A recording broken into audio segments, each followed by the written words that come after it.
presented by Mathli Express Music.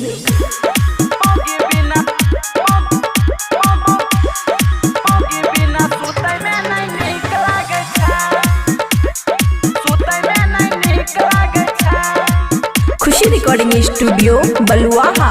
खोजे छे दहिया एगो हसीना बिना उ कोइले मनवा रहीना।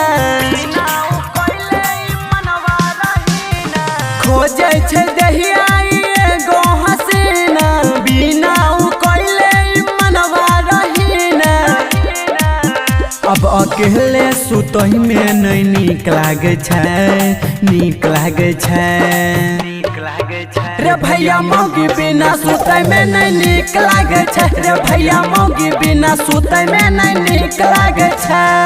DJ good Madhubani, DJ good Madhubani बिना सुतै में नहीं नीक लागे छै।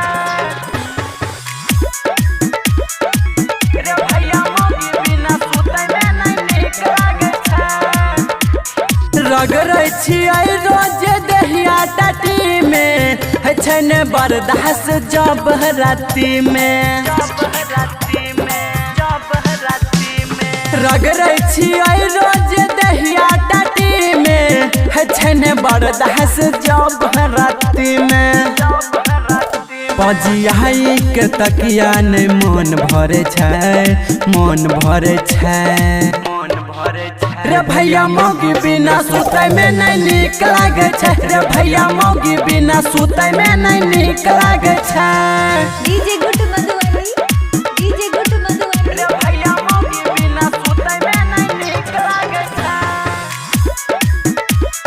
मौगी